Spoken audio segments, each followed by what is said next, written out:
Janani Sarada Devi Ramakrishnam Jagadgurum Padapadme Tayo Shritva Pranamami Muhurmuhu.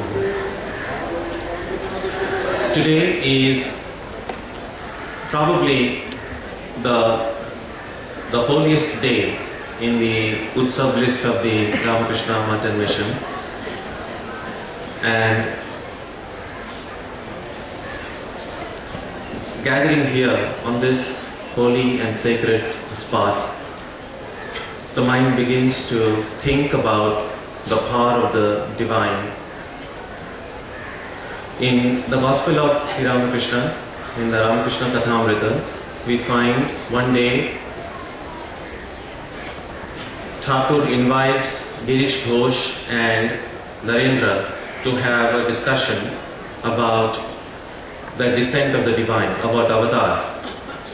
Girish Ghosh believes that God does come down in the form of human, it takes a human form, but Narendra, influenced by Western philosophical thinking, did not believe that. And then there's some details about the discussion that took place, but there was no real conclusion. And in fact, conclusion is difficult, because how and when and why God comes down on this human plane, although various answers have been given, no particular answer has been completely satisfactory. In some devotional schools, for instance, they believe that it's not just the devotee who hungers for God's love and care and protection, but God also is equally or perhaps more hungry for the devotion of the bhaktas. And it is this longing of the Bhagwan, of God towards the devotees, that brings about the descent of the divine. Some other people believe that there is really no purpose behind God's coming down. It's just a leela. It's we human beings who need a purpose to do something. But God does not need a purpose. It's just a divine play. So the avatar is an expression of the divine play of God. Yet another view about why God comes down is that God is the divine teacher. In the Yoga Sutras, there is this aphorism, Sapurvesham api guruhu. God is the teacher of all teachers. That is why when we sometimes refer to Thakur as Guru Maharaj, it's very appropriate. He is the teacher of all teachers. So, seeing God as, seeing the descent of the divine as God's coming down to teach humanity, somehow seems to resonate more for those of us in the times in which we live. Then there are the two well-known verses in the Gita, in the 4th chapter, which seem to give a very clear explanation about why God comes down. Very well-known verses. Yada yada hi dharmasya glanir bhavati bharata abhyutthanam adharmasya tadatmanam srijamyaham paritranaya sadhunam vinashaya cha dushkritam dharma samsthapanarthaya sambhavami yuge yuge. Seems very straightforward verses. In the case of some of the classical avatars like Krishna and Rama, we can clearly see how the Vinashaya Dushkritam, Ram and Krishna, they really demolished a lot of Rakshasas and demons. So that part is very clearly understood. But then, when we come towards more historical avatars, we see that Gautam Buddha, Sri Ramakrishna, they did not kill anybody. So, how do we then go about understanding it? And then of course we resort to interpretation, saying that the negative virtues such as jealousy, hatred, selfishness, anger, violence. These are demons, these are inner demons, these are Rakshasas. And Buddha and Ramakrishna and others, they destroy these inner Rakshasas. Then about the Dharma Samsthapana, that God comes down to establish Dharma. If we really begin to question or try to analyze what this Dharma Samsthapana means, we might run into more trouble. In Krishna's life, for instance, we see that the Bhagavata says that immediately after Krishna's death, Kali Yuga started. Now, classically we know that there are these 4 yugas. First is the Satya Yuga, then Treta, Dwapara and Kali. We are told that Dharma was the strongest, was very firm in Satya Yuga. When it declined a little bit, that was Treta. When it declined still further, it became Dwapara. And when it was at its lowest, so to speak, that is the Kali Yuga, where we are all supposed to be in. Now, if Krishna, who was born in Dwapara Yuga, if he established Dharma, and then immediately after his death, instead of the upward turn, the Kali Yuga started. So, this is not to say that Dharma Samsthapana is not a right concept. All that I am suggesting is that we need to find creative ways of interpreting what this Dharma Samsthapana really means. Because we don't really see too much of a change in the nature of the world even after the avatar comes. Even after the descent of Sri Ramakrishna or the descent of the earlier forms of the divine, the basic nature of the world doesn't seem to have changed. So what exactly is this Dharma Samsthapana? So some Vedantic teachers have suggested that instead of speculating about why God comes down, when God comes down, how God comes down, it is better to just recognize that periodically we see an extraordinary manifestation of power, spiritual power, and when that power descends and appears in the form of some extraordinary being, some extraordinary individual, the world gets benefited. This being comes and gives, so to speak, many things to the world. And it is these divine treasures, these divine gifts that continue to nourish and continue to help humanity for generations to come, for centuries to come.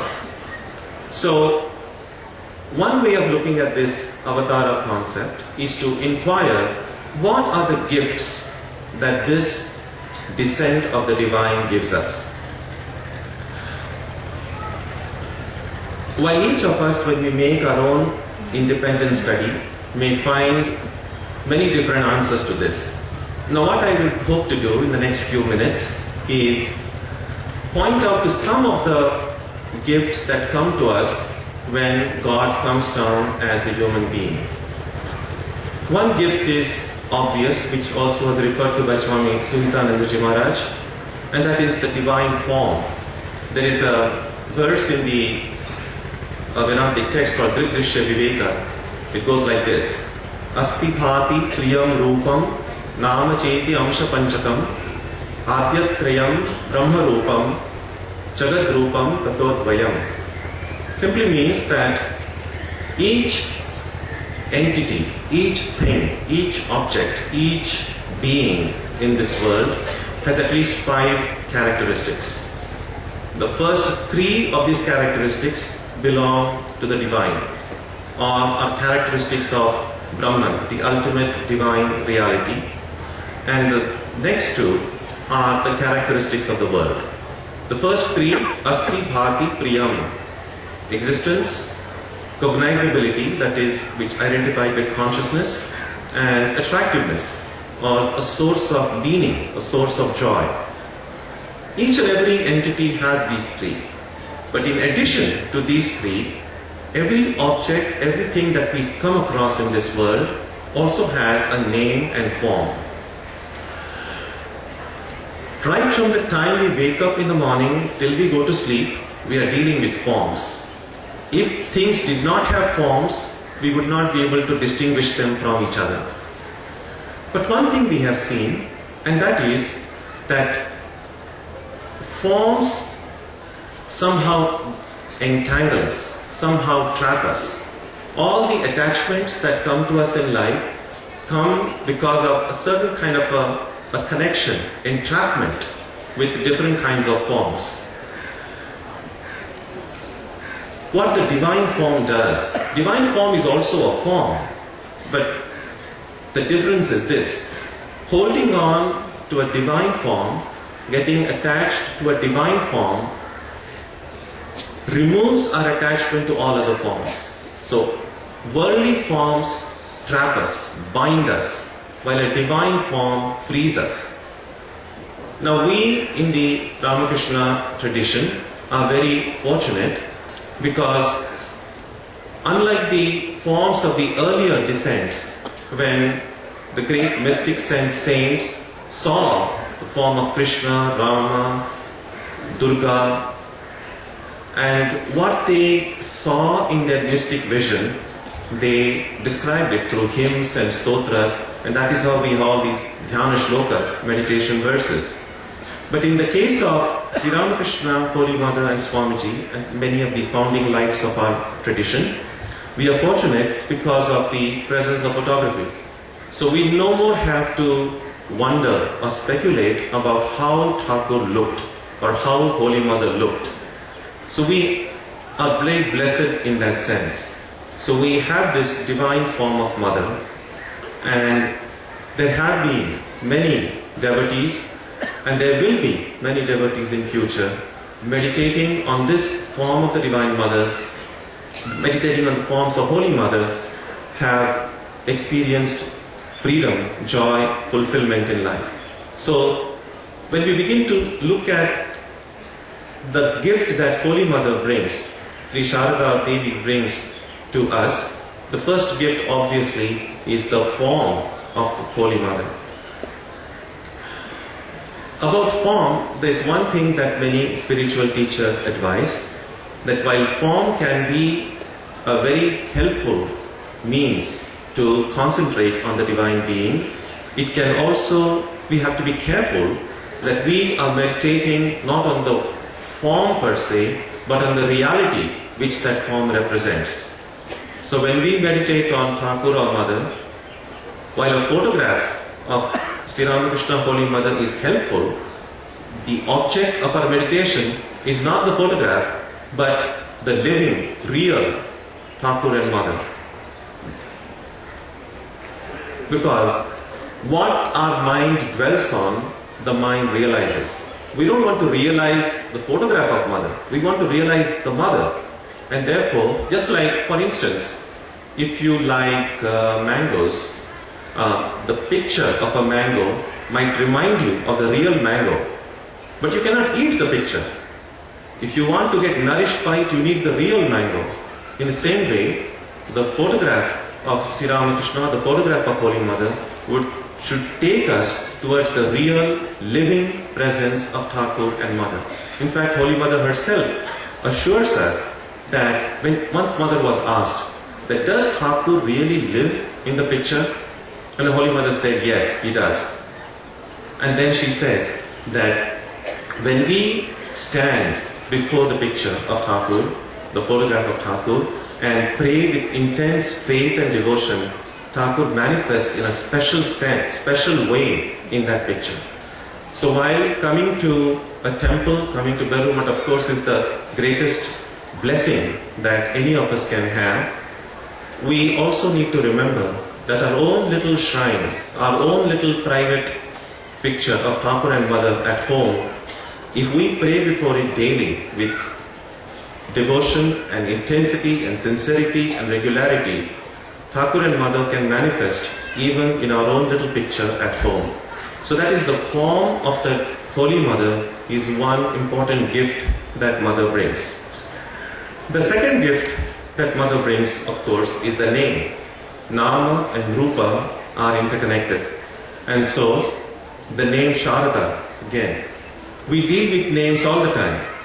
Just like a divine form frees us while worldly form binds us, exactly the same way a divine name uplifts us. All other worldly, secular talk only drags us down.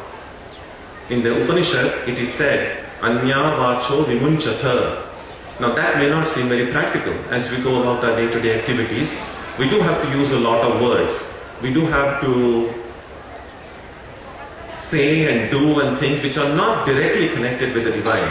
But if we can find a way by which everything that we do, everything that we speak, every thought that we think can at least be indirectly connected to our Ishta, to God, we will find that that has a purifying effect on us. The name in the devotional scriptures, it is pointed out that the name of God is more powerful than God Himself.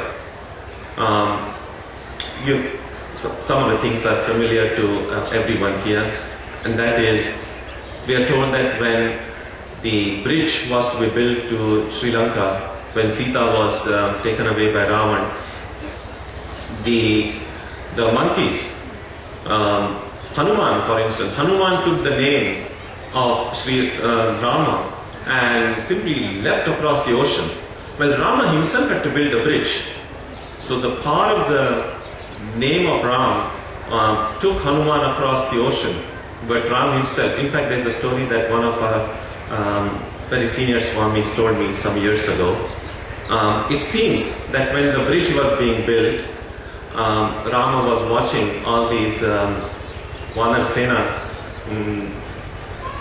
picking up huge rocks and saying Jai Sri Ram and putting it in water.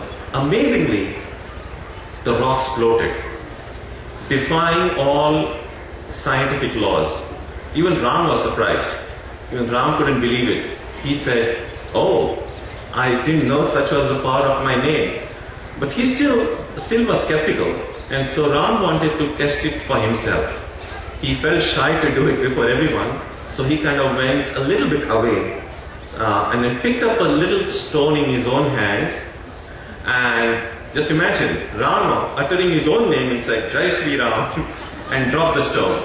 And the stone sank. So Ram was very depressed. He said, these Vanaras, they have more faith in my name than I do myself. He was very sad. Fortunately, he thought no one has seen. But that was wrong. Hanuman was standing right behind. Just like a true bodyguard or a secretary, he was following Ram everywhere. And then he had noticed it. And so Ram just felt a bit embarrassed and told Hanuman, look, I took this stone and just sang.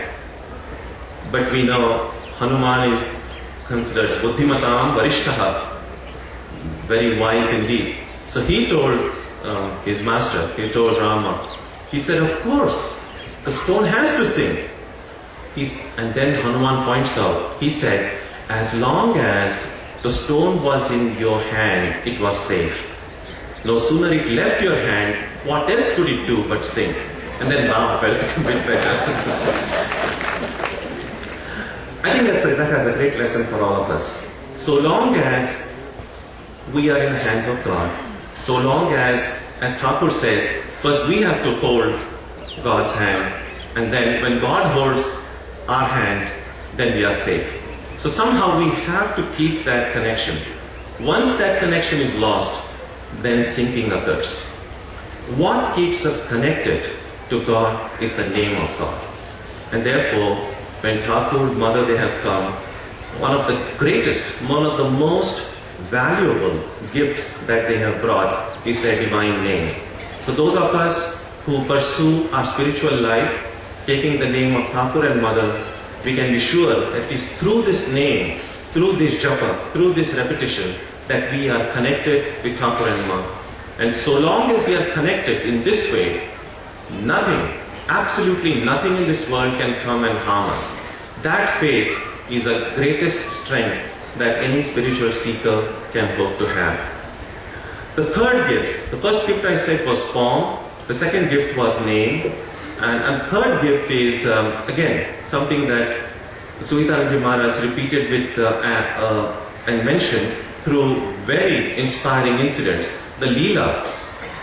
Sometimes it may be difficult to meditate on the still form of the Ishta, because our mind is so restless, our mind runs about here and there. We may, on occasion, find it difficult to just meditate on a still form, a form which is not moving, of our Ishta Devata.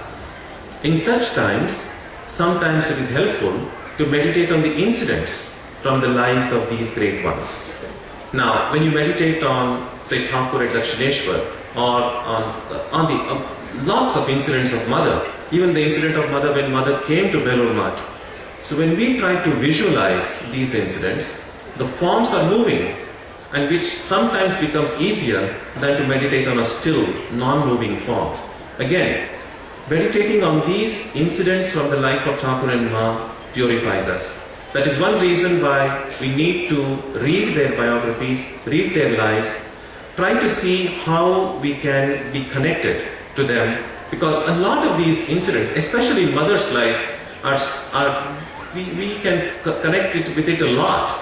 Especially, for instance, take Mother's family, for instance.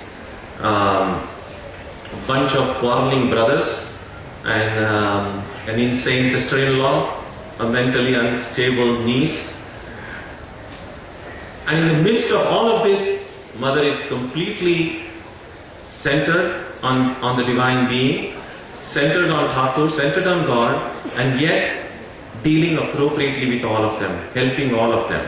When we look at Holy Mother's family, for instance, each of us can find some parallels in our own families and relatives somewhere.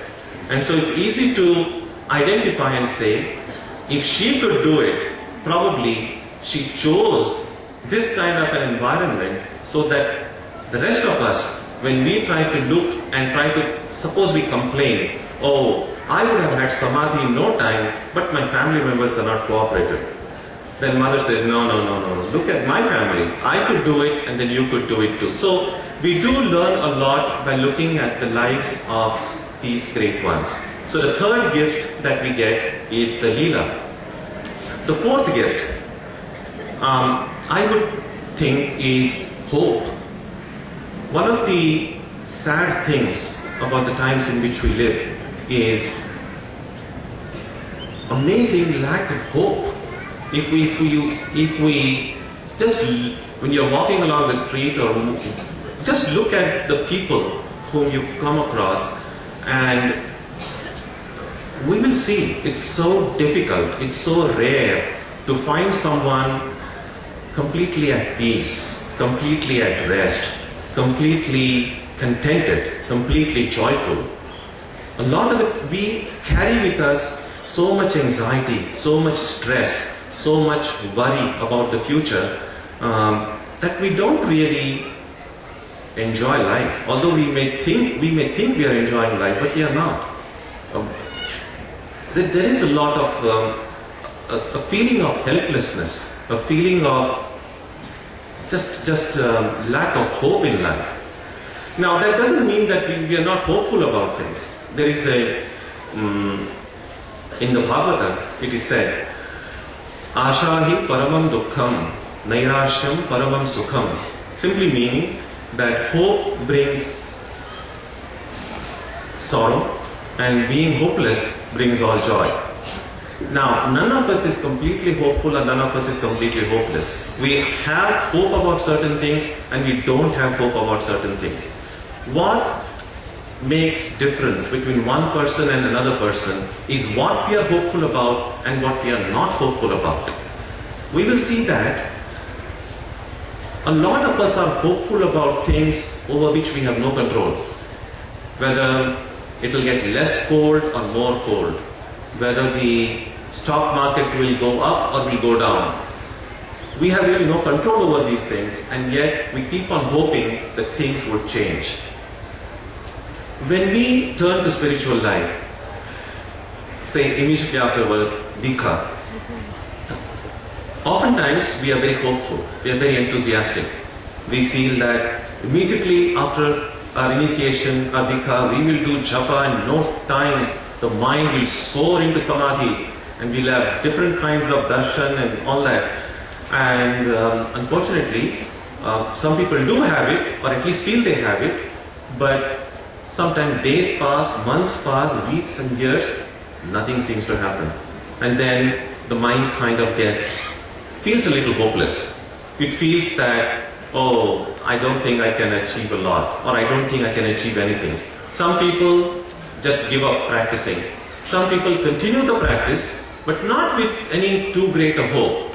Sometimes you might see that when you sit down to meditate, or sit down for your daily japa, and you think, okay, now I'm going to do japa for half an hour, and after that I've got to go and cook, or after that I've got this duty. So when we sit and already plan for what we are going to do after our japa is over, it really means that we are fairly certain that within my next 30 minutes of japa, nothing extraordinary is going to happen. It's just a motion that I have to go through. But what does being hopeful mean? If we truly believe that Holy Mother's grace, Thakur's grace can come and enter into our life anytime, and usually it comes at the most unexpected hour, then how can we sit down and plan for what we are going to do after the meditation? Who knows? Perhaps when I sit for meditation today, Mother's grace may come and I may enter into Samadhi. Perhaps I may become a Jivan Mukta. Now, this should not appear like if what I am saying now sounds like a joke, it means we have become hopeless.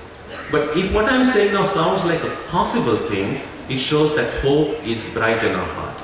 So we should not feel that I might become free today through the grace of Mother is a joke. It's a distinct possibility.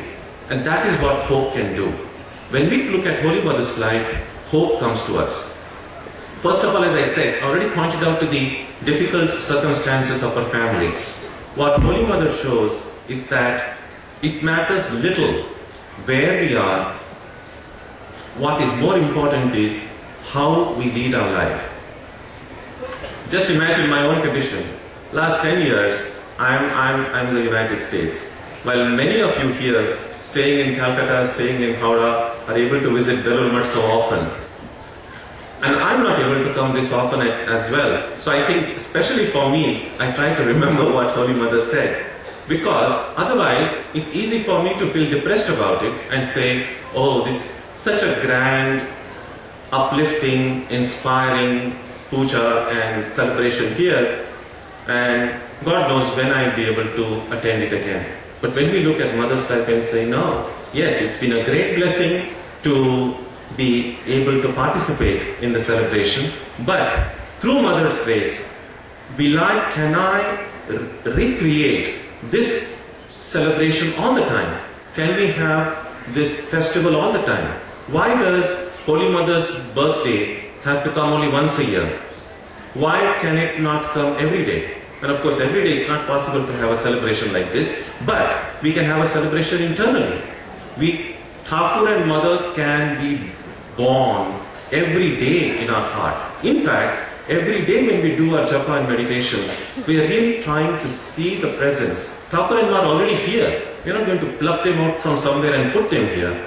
But if and when or whenever we are able to feel and we are able to see, not just feel is just see, actually see Thakur and Ma here, we are really having a birthday celebration of our own in the heart. And I think what Holy Mother shows is that is possible. Second, of course, reason why Holy Mother brings hope to us is the practicality of her teaching.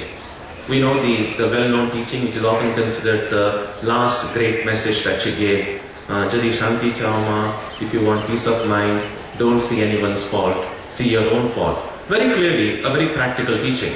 But it's not simply practical. A lot of times when a question is asked, we sometimes think that there are two ways of answering it.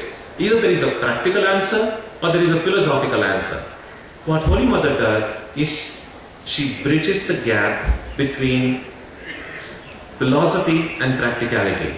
Because especially this teaching of Mother, if you want peace of mind, Don't see anyone's fault, see your own fault. No one is a stranger, my child. The world is your own. This teaching, not just practical, but if we analyze every sentence of this teaching, it's based on the philosophy of Advaita. Without Advaita, this saying wouldn't make sense at all philosophically. So once again, because of the practicality of the teaching, which is not divorced from scriptural accuracy, that again brings a lot of hope in our lives. And finally, of course, the reason why Holy Mother brings hope in our lives is because she is a true mother. A mother where we will never be rejected. As she said, I am the mother of the wicked as I am the mother of the virtuous. Whenever you are in distress, just say to yourself, I have a mother. Amar ekjon maa achen. Just imagine, when we were little babies, none of us had sleepless nights when we were babies. When we were babies, we didn't say, Kalke doodh pavo ki na, will I have milk to drink or not? We knew, oh, my mother is there, she will take care of everything. Once we grow up, why do we pass sleepless nights? Because somehow we feel, oh, now I have to take care of myself. What Holy Mother says, always remember, Amanekchon Mahachen. If this is not simply an intellectual concept, if this becomes a reality in our lives, Amanekchon Mahachen, because Holy Mother is not history. She does not belong to history. Holy Mother is still here, very much here. And as Suitanand Maharaj pointed out many incidents about how Mother's presence is felt even today. So we should not make the mistake of thinking that we are today celebrating the birthday of someone who lived long ago. No. We are celebrating the birthday of someone who is present with us today. This is not simply a picture. Mother is present here. So that is the fourth gift. And finally, the last gift is love. There's a lot of talk of love in the world, but what true love is, we understand only from Mother's life. Love is not a sentiment. Love is not a feeling. Love doesn't come from the mind at all. Love is a power. And as Swamiji pointed out, the source of all power, the source of true love, it comes from the Atman, from the deepest core of our being. And unless and until we have not touched that deepest core of our being, true love will not have grown in our heart. Love has several characteristics. First, it's universal. It does not recognize any distinction. Love is fearless. We see that in the incident in Mother's life about the Tata Baba and Tata Ma, how love is truly fearless. Love seeks no return. Fourth, love produces no pain, no misery, no jealousy. Fifth, love is grounded in purity. If we haven't become completely pure, true love cannot grow in our heart. And finally, sixth, love has the power to transform another life. So love is something that transforms us, and if there is true love in the heart, it transforms the other person as well. So, very briefly, I mentioned at least five gifts that come to us from Mother's life. The form of the Holy Mother, the name, the Leela, the incidents from her life. Fourth gift is hope, and the fifth gift is love. Here, when after Holy Mother's Mahasamadhi, when she lay down her outer body, Mahapurush Maharaj told the assembled sadhus and brahmacharyas, where will Mother go leaving her children? She has not gone anywhere. She is now all pervading. Previously, when she was in one place, we had to take the trouble to go and see her. Now, we need not go anywhere. Wherever we may be, if we pray to her with devotion, we will receive her grace and see her. Let me read that last sentence again. Wherever we may be, if we pray to her with devotion, we will receive her grace and see her. On this holy day, let us all join in prayer that May we feel the presence of the Holy Mother in our life, wherever we may be, that her grace may come, fill our lives with peace, joy, fulfillment, to the extent that we are able to not only experience these ourselves, but also share it with the people around us.